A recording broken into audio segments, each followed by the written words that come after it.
Hello, friends. Today I'm discussing some basic fundamental principles of Jainism with my colleague, Professor Shikha Sharma.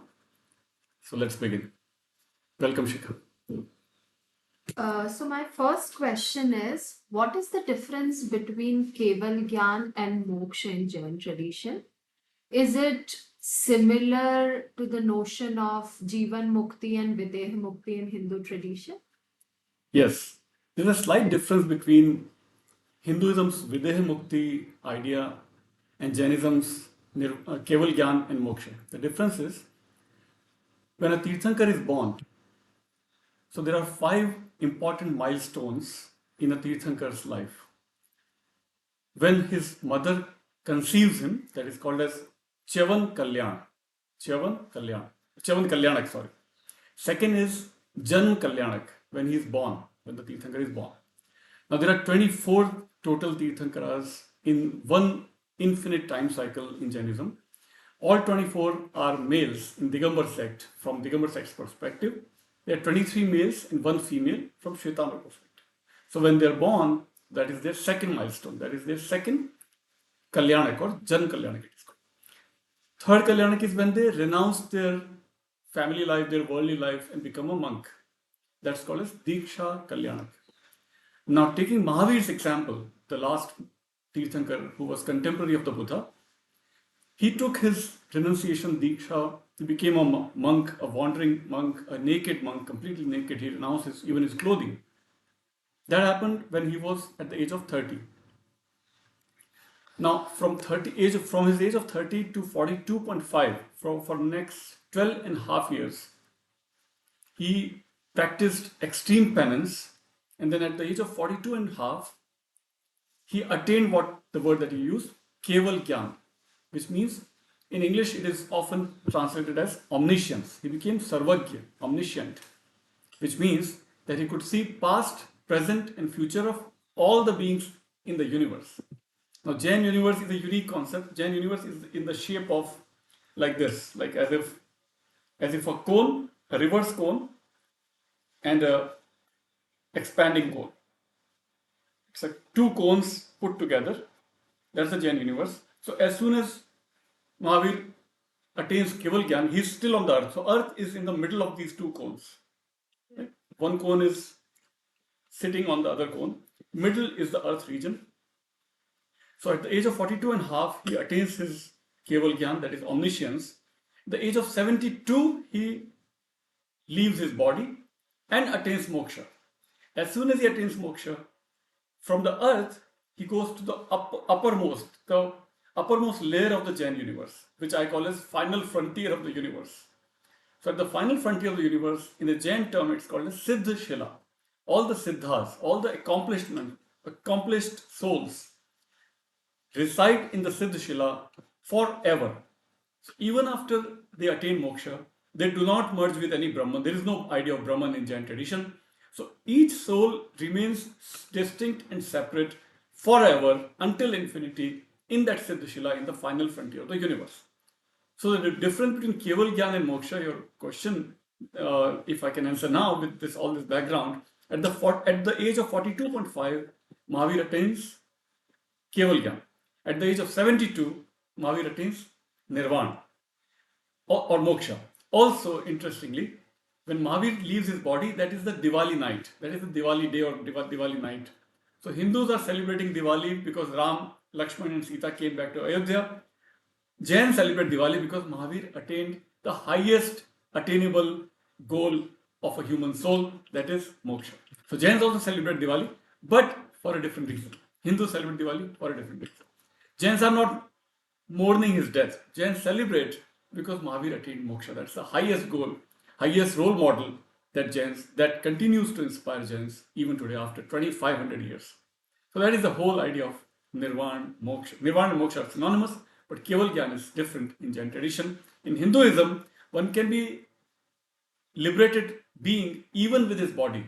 But in Jain tradition, as long as you have a body, you are not completely liberated. You can attain omniscience, but you are still not liberated. You need to get rid of your body, your name, your age, your lifespan is also causing karma particles. your lifespan, your body, your name, and your lineage that will remain attached to your soul as long as you have a body. So to attain moksha, you need to get rid of even those karmas, including your, once again, your body, your name, your age, and your lineage. Lineage means your gotra. नाम, गोत्र, उम्र, शरीर, इन चारों का त्याग आवश्यक है मोक्ष प्राप्ति के लिए. Okay. So now when you talk about, and when you said that there is this highest level Siddhashila, and there each soul remain distinct, individual.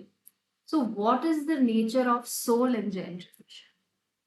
Nature of soul is pretty similar to Hindu tradition's idea of soul, which is that soul is the carrier of one's karma from one life to next life and until one gets moksha or nirvana. Okay. Right? The only major difference between Hindu and Buddhist, Hindu and Jain tradition is that soul gets polluted by karma particles in Jain tradition. Karma is not just a concept. Karma is not just a metaphysical idea. In Jainism, karma is a physical idea. Karma is a physical particle that literally sticks to soul. Soul is metaphysical, even in Jain tradition, like Hindu tradition. But karma is a physical particle in Jain tradition, which attaches to metaphysical. Now, this is beyond our comprehension. How can a physical thing attach itself to metaphysical thing? Metaphysical means just a philosophical idea.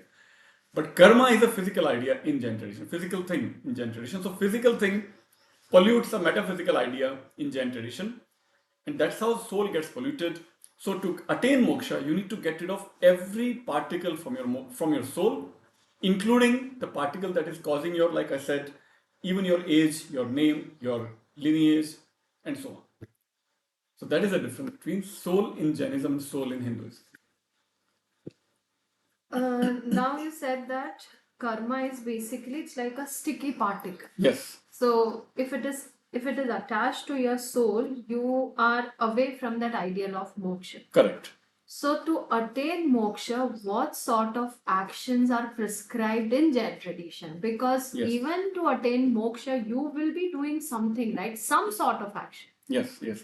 So then how is that action different from the normal ordinary action in everyday life? Yes, good question. So Jain tradition takes Mahavir as the ultimate role model.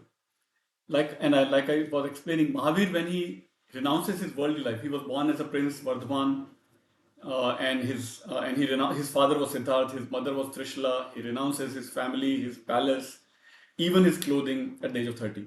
Now for 30 to 42.5, for next 12 and a half years, what Mahavir did is just mind-blowing, mind-boggling. What he did, he practiced the extreme penance that is even beyond our imagination.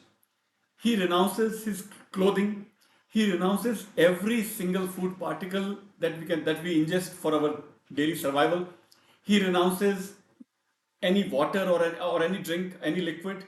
So food is renounced, water is renounced, clothing renounced, speech renounced also. He practices silence for months and months. Now for 12 and a half years, so more than 4,000 days in 12 and a half years, he ate for less than a year.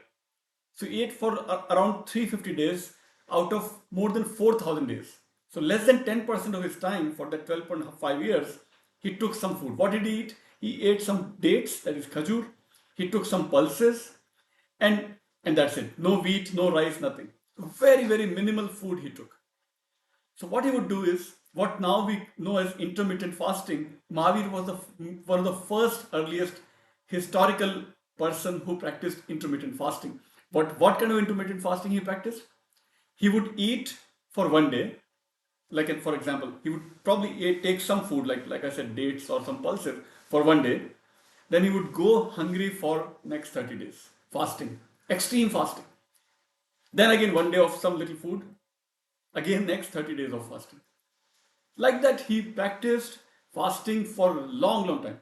And the idea is, more you dissociate from your body, more you detach from your body by renouncing any kind of need or lust for food, need or attachment for food. So renouncing the taste or attachment to food is one of the major karmas that Jains practice to attain Keval Gyan. So taking Mahavir's example. So that extreme penance that Buddha renounced, Buddha could not do that extreme penance. Right? We all know the story of Buddha. They say, especially Jains say, that Buddha in the beginning may have joined a Jain order, a Jain lineage of 23rd Tirthankara, that is Parshvanath. So Buddha joined that lineage and tried to practice that extreme penance, and he became extremely weak.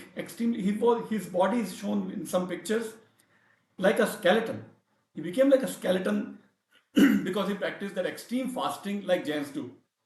But then came Sujata, who offered him that porridge, खीर खिलाई सुजाता ने बुद्ध को. ये बहुत बड़ी famous कहानी है. और बुद्ध ने ये सुना कि don't torture your body, that the body, don't tighten your sitar so much that sitar is broken, or don't make it so loose that you cannot produce music from your sitar. So body is like sitar, like a musical instrument. Don't torture it that much that you might break the body. Don't keep it so loose that don't indulge in pleasures that you stop your real, that you forget your real goal, that is nirvana or moksha. So Buddha takes the middle path, and he takes the kheer, and then he goes to Bodh Gaya and sits under the Bodhi tree and attains his nirvana, attains that omniscience, right? So that's nirvana. So Buddha's way is not the extreme penance. Jain way or Mahavir's way is extreme penance. Extreme penance, renouncing food, water, like I said, silence, and so much, so on, for such a long time. So those are the karmas that are to be done to cut the previous karmas. So it's like removing one thorn from another thorn, removing the past negative karmas by detaching your body from food or water, or the basic instinct for survival itself is attacked by attacking the need for food. If you don't eat anything, you will lose the instinct for survival. Survival of body, because soul is eternal. Soul will survive even after moksha. But the survival instinct for body keeps making us take more and more food. So Mahavir is attacking the very basic root of survival instinct, the very, very basic instinct that feeds other instincts. Food instinct, survival instinct, fuels our instinct for sex, for possessions, possessing more things in our life. So all those instincts are interlinked by the instinct for food. So Jain idea is to attack the very root cause of all these instincts. So fasting and penance, and that's what led Mahavir to attain his nirvana. That's what keeps inspiring Jains to keep practicing more and more fasting and more penance. Okay. So now, I mean, in the next video, we can think of discussing how Mahavira's approach is different from the traditionalist approach. Yeah. What the traditional version of Jainism says, and how Mahavir interpreted that traditional version. So that we can do in the next video. Thank you. Thank you, everybody.